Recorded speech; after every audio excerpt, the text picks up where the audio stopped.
ইরে বেটা চাষার পো, এবারে মেরে ঠ্যাং ভেঙে দেই। আগে কর্তা অমনটি করবেন না, দয়া করুন একটু। বাড়িতে ছেলে মেয়ে বউ সব ভেসে যাবে তো।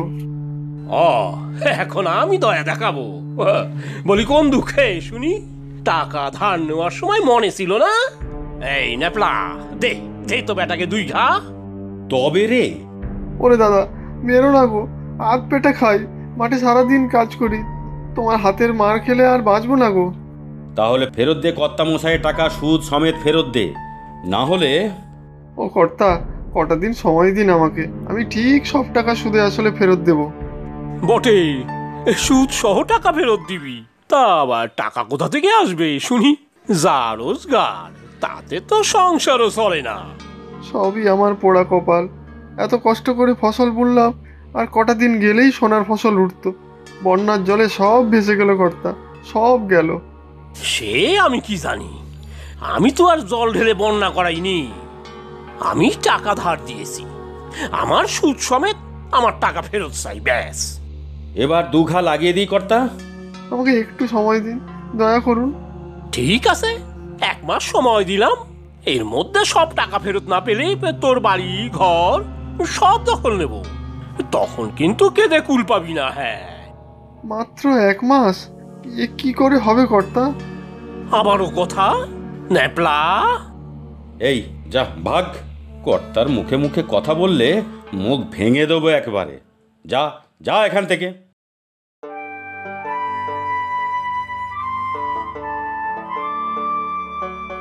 মাস্টারমশাই, মাস্টারমশাই।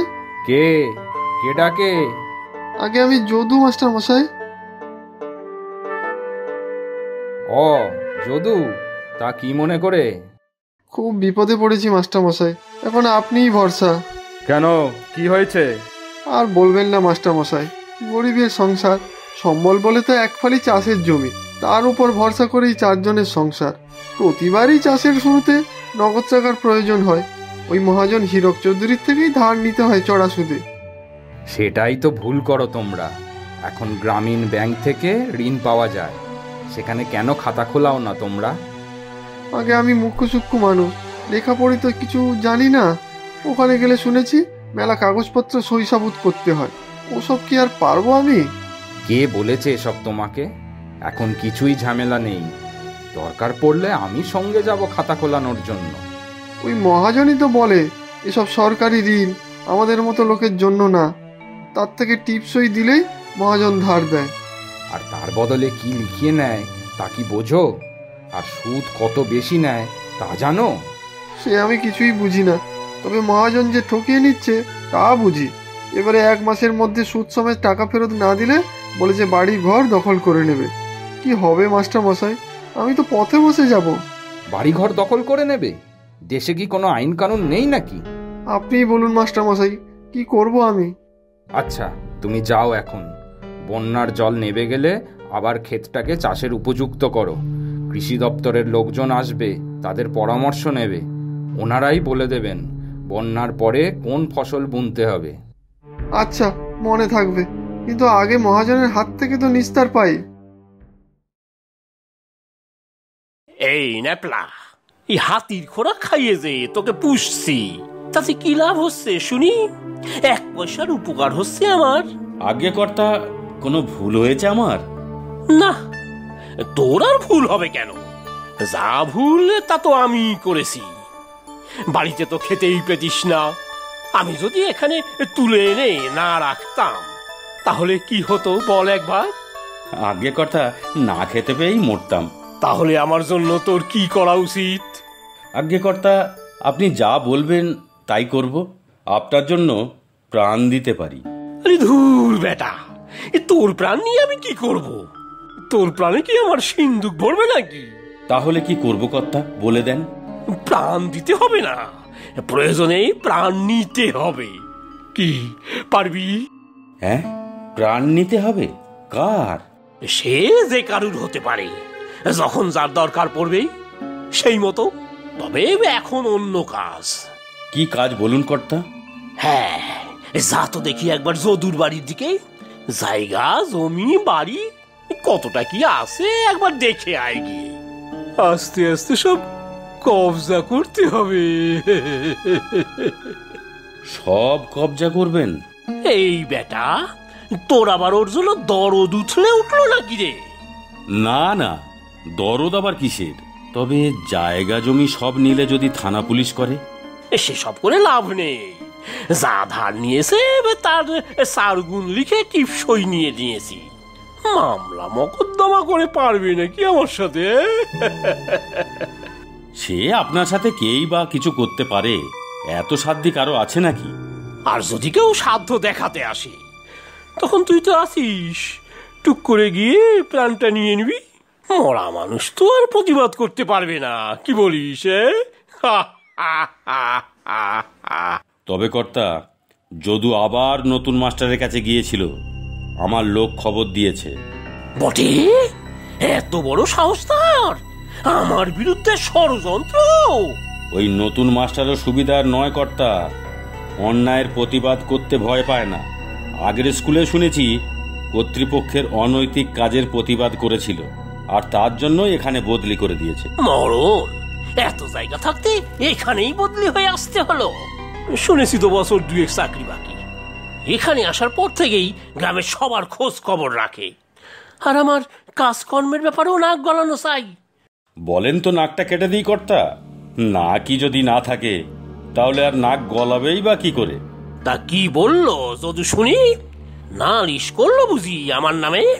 সে খবর তো জানি না কর্তা, তবে গিয়েছিল তার পাক্কা খবর আছে। না, আর তো সহ্য করা যায় না।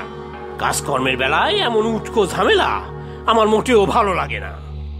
দু ঘা মেরে ঠ্যাং ভেঙে দিয়ে আসি, বছর দুই বিছানায় পড়ে থাক, তারপর তো অবসর নিয়ে বাড়ি বলাবে। না, এখন নয়, দরকার পড়লে বলবো আমি। আগে যা তো যদুর বাড়ি, ভালো করে খোঁজ খবর নিয়ে আয়, বেটাদের মতলব খানা কি। আগে কর্তা, বেগতিক দেখলে দুঘা কিন্তু আমি দিয়েই আসবো। এই দেখুন, জলে পচে সব ফসল নষ্ট হয়ে গেছে। এগুলো সব পরিষ্কার করে নতুন করে সব করতে হবে। যা অবস্থা তাতে জল হয়তো আর দু একদিনই নেমে যাবে। দেখো যদু, যা ক্ষতি হওয়ার তা হয়েছে, তবে চুপ করে হাত গুটিয়ে বসে কান্নাকাটি করে আর কি হবে? মনে উৎসাহ আনো, বুকে বল আনো, তারপর নতুন উদ্যমে শুরু করো আবার। আর আমি যা জানি তাতে বন্যার পর জমির উর্বরতা বৃদ্ধি পায়, যা লাগাবে তাই ভালো হবে। ওই দেখুন মাস্টারমশাই, মহাজনের ওই পালতু গুন্ডা ন্যাপলা আসছে। ও, এই বুঝি সেই মস্তান? আসুক দেখি মতলবখানা কি।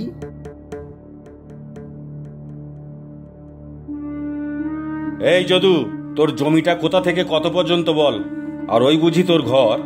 কেন, তোমার কি দরকার? কি দরকার? তোর তো দেখছি সাহস খুব বেড়েছে। কার সাথে কথা বলছিস জানিস? আহা বাপু, তুমি এত রাগী কেন শুনি? রাগ করা মোটেও ভালো কথা নয়। মাথায় রক্ত উঠে সোজা জমের বাড়ি।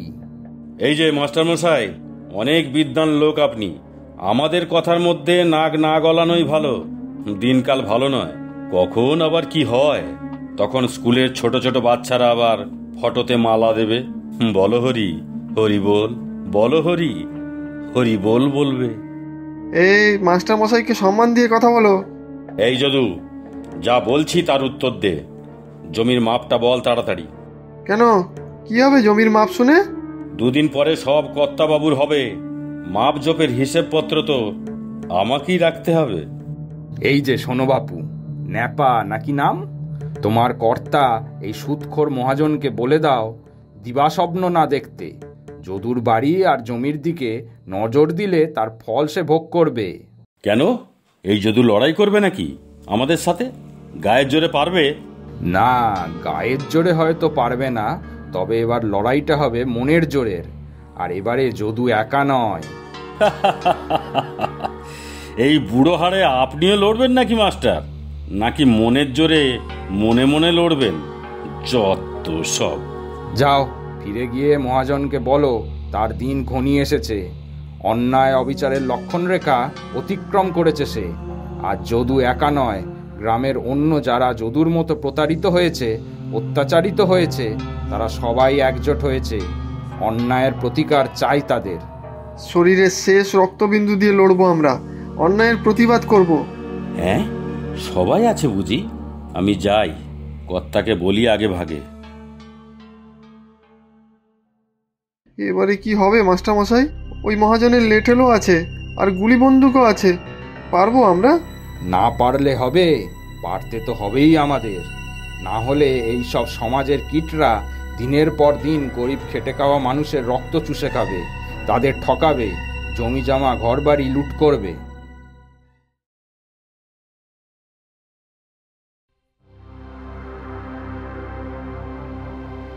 সর্বনাশ হয়েছে কর্তা, সর্বনাশ হয়েছে, মহা সর্বনাশ হয়েছে। এই এই বেটা, কি আবল তাবল বলছিস? দিনে দুপুরে নেশা করেছিস নাকি? না না কর্তা, দিব্যি করে বলছি, সর্বনাশ হয়েছে। সর্বনাশ! যদুকে আবার প্রাণে মেরে দিসনি তো? হায় হায় হায় হায় হায় হায়, আগে তো জমি বাড়ি বিখিয়ে নিতে হতো। ওসব ভুলে যান কর্তা, মহা গন্ডগোল হয়েছে, আর ওই সব মাস্টারের চালাকি। মাস্টারের চালাকি মানে? মাস্টার এসেছিল নাকি? তা দিসনি কেন দুঘা দিয়ে? দুঘা দেওয়ার আর সুযোগ নেই। এবার সবাই আসছে আমাদের 10 ঘা দেওয়ার জন্য। তারা সব জোট বাঁধছে। জোট বাঁধছে মানে? বিদ্রোহ করবে নাকি? সাপকে পিঠে ছাল ছাড়িয়ে নেব না?